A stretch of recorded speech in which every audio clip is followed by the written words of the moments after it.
Donc, je m'appelle Amandine Ranou, je suis la coordinatrice et l'une des tutrices du module d'histoire.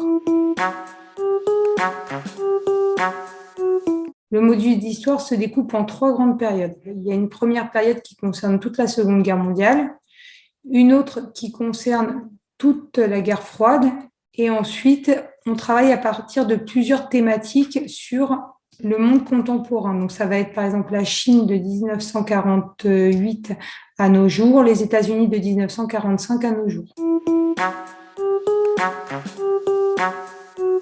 J'ai beaucoup d'étudiants qui me disent chaque année en formation, Madame, je ne connaissais rien, je n'imaginais pas que tous ces événements qui ont eu lieu et maintenant je comprends mieux comment tourne le monde.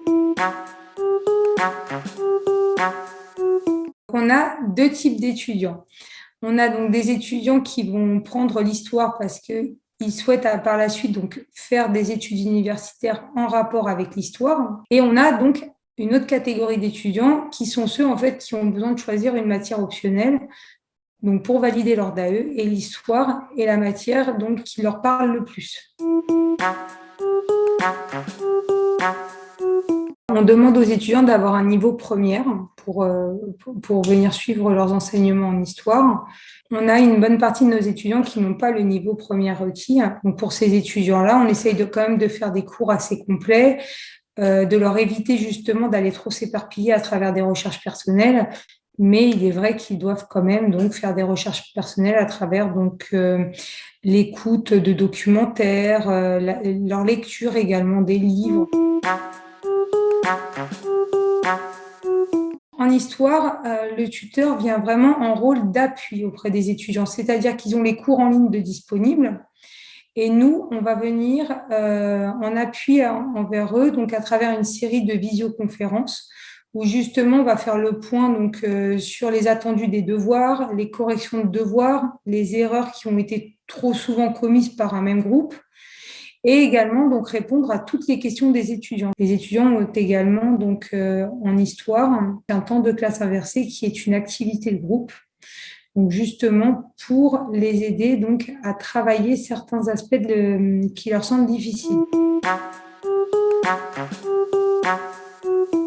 Il y en a avec qui le lien est très fort parce que justement, c'est des étudiants qui sont passionnés, c'est des étudiants également donc, qui s'intéressent à la matière, et hormis ça, il y a la dimension humaine également qui n'est pas à négliger. Et il ne s'agit pas juste finalement d'enseigner que l'histoire. Nous, en tant qu'enseignants, on est vraiment là en fait pour les motiver et les soutenir.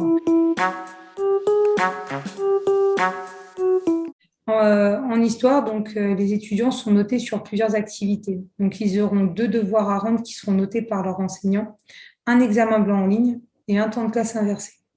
Pour l'examen terminal, il est demandé aux étudiants de composer sur une durée de 2 heures sur une étude critique de 2 documents où ils vont devoir disserter dessus à partir du sujet donné.